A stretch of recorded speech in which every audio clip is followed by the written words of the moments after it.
Good afternoon, everyone, and thank you, Tasmina, for that wonderful introduction.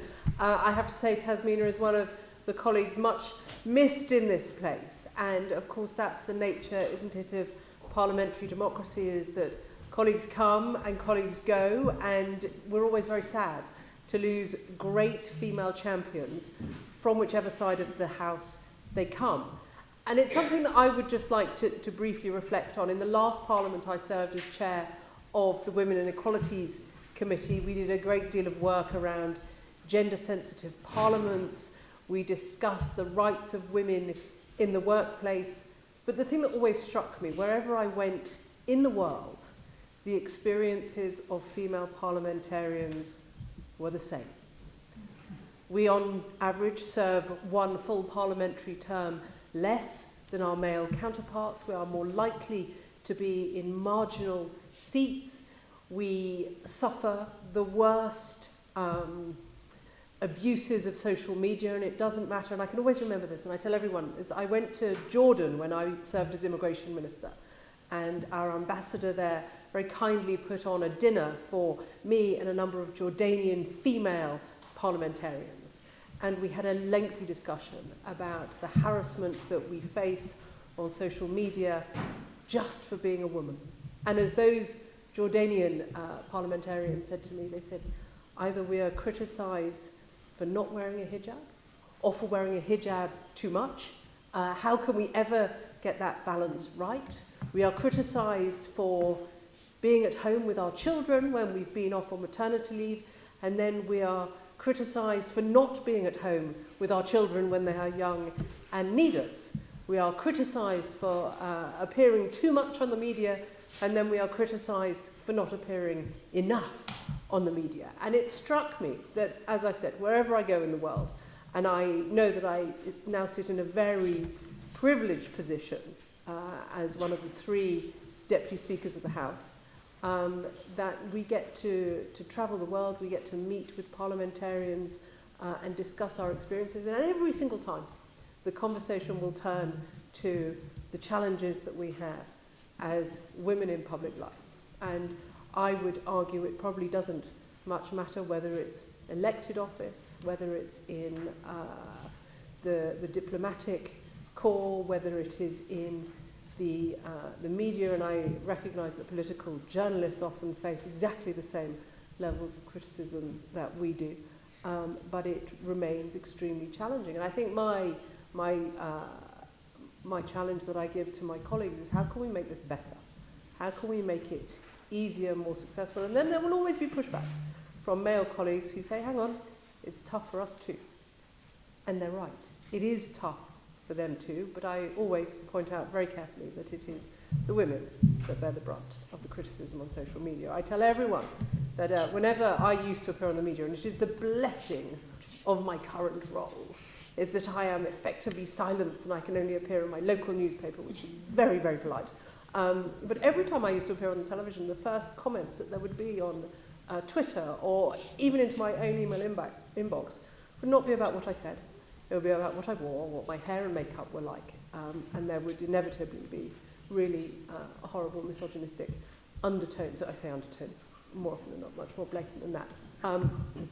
So look, I think the comment I would make, and you've had Baroness Lang, who is far more experienced than I am, speak to you earlier, but she came into this place a long, long time ago when the numbers of women were far, far smaller than they are now.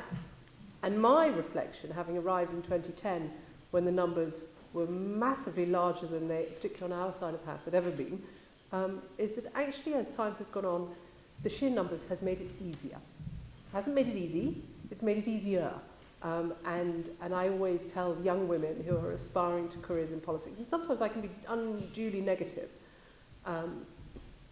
and people say, well, why would we do it? We've just heard all of your horror stories. Why would I want to put myself through that? And I always tell them, because it is the best job in the world, and you will be doing something good for those women that come after you. My late mother would always tell me when I'd been particularly angry and ranty on the television, she'd walk into my kitchen, darling, why do you have to be so angry? And I would always look at her and say, because mother, you weren't, and I don't want my daughter to have to be. And that is the way I feel about it, is, look, it's blissful now. As Deputy Speaker, I don't have to be angry. And I can rise above the political hurly-burly. But I want the next generation to know that we have continued fighting so that their role, their job will be a lot easier than it has been for us, and certainly a million times easier than it was for all of those who went before us and showed us the way. So look, I don't know how long I was supposed to speak for. I don't know if I've spoken long enough or indeed on any subject that's been remotely interested, but I'm very happy. If anybody wanted to ask me some questions, I'm really happy to touch on anything that you would like. That's very kind, Madam Deputy. May well take it. Does anybody, particularly I would say women, yes, thank you very much indeed. Let's just take a couple of questions. We'll take two and then we'll release you, Madam Deputy Speaker. And particularly from women in relation to some of the remarks that you've heard. Would anybody like to make a comment? Ask a question? Yes, Vinu Sharma. Hi. Thank you so much for that speech. That was really powerful. I think what really resonated with me was what you said about, when your mother asked you, why are you so angry? I see the exact same thing for our daughters going forward. So it's more than a question.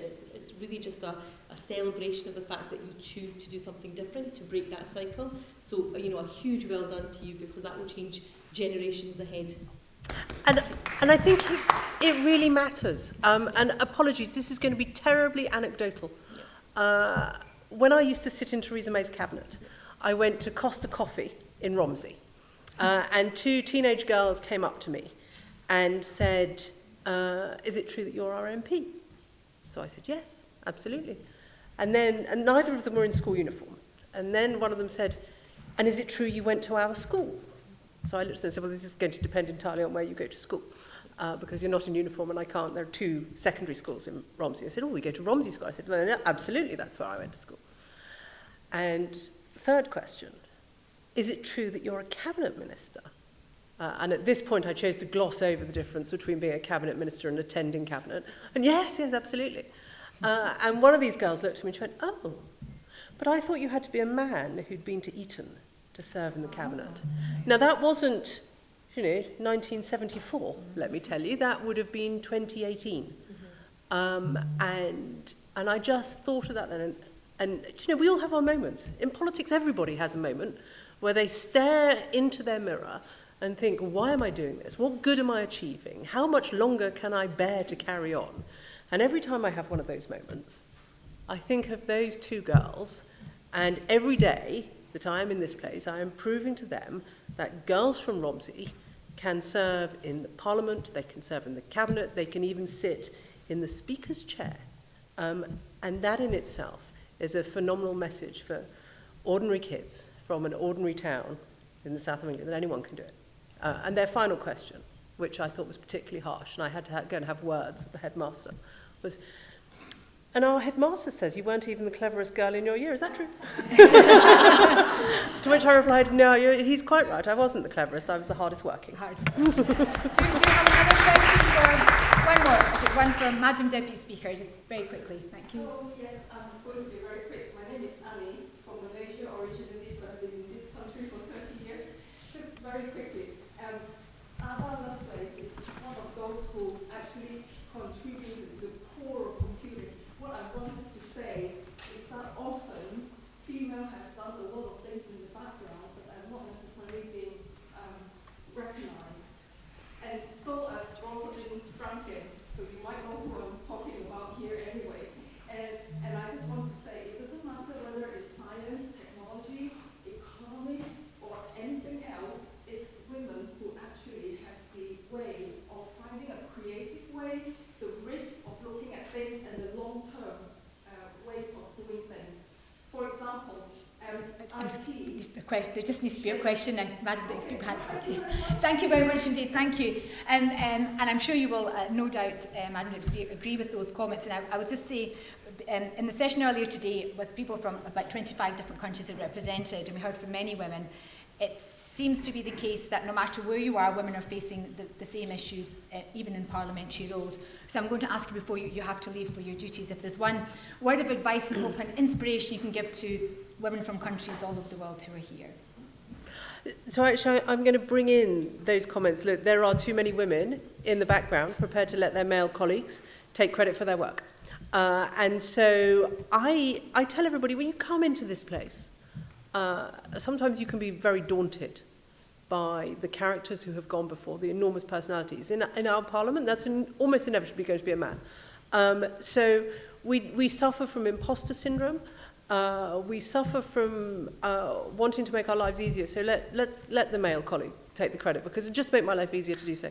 I think if there is one thing I have learned in the past 15 years, it is stand up for your own achievements.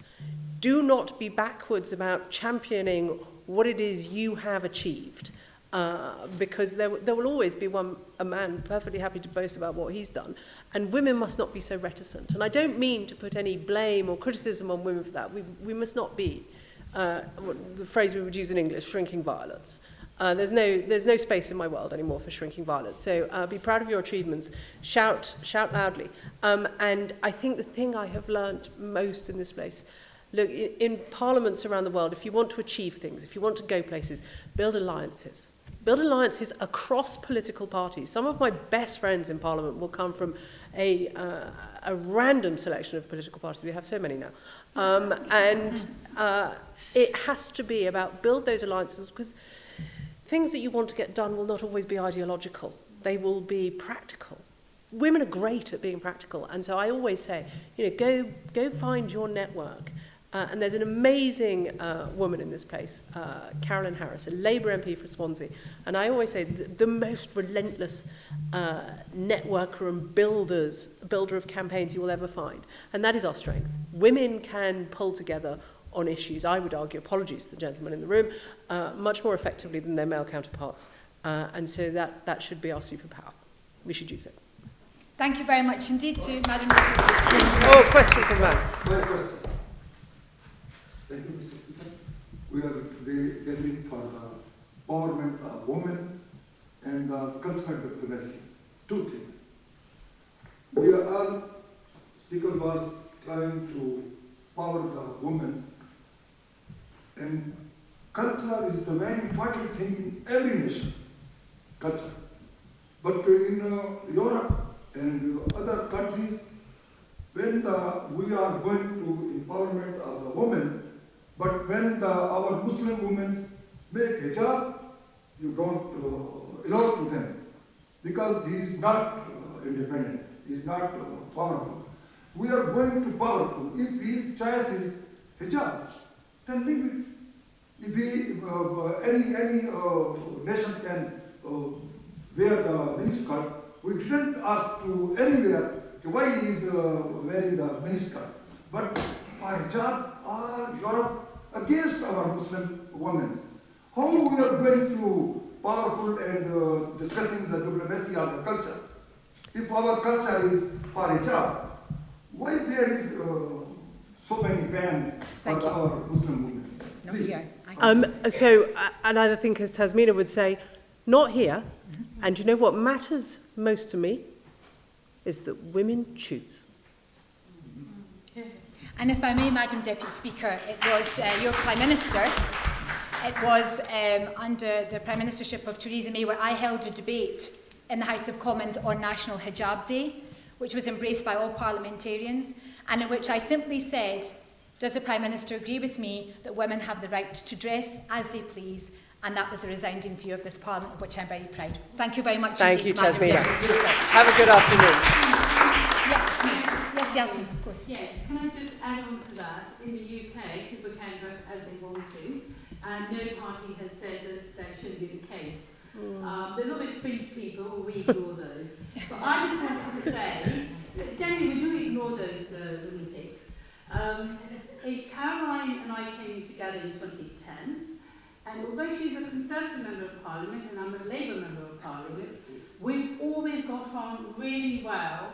And even as a speaker, I'm not listening because she's a deputy speaker, but she's ever so kind to me. And I'm standing up wanting to intervene. And we've travelled together. Yeah, we have. Arabia and Yes. other places. And Caroline has always been one of those people that you can really relate to and discuss things, even though we're different parties. And we have so I have a lot of time and admiration for Caroline myself. Thank you. Thank you very Thank you. much indeed, Thank you, Amanda. Tasmina. Thank you very much.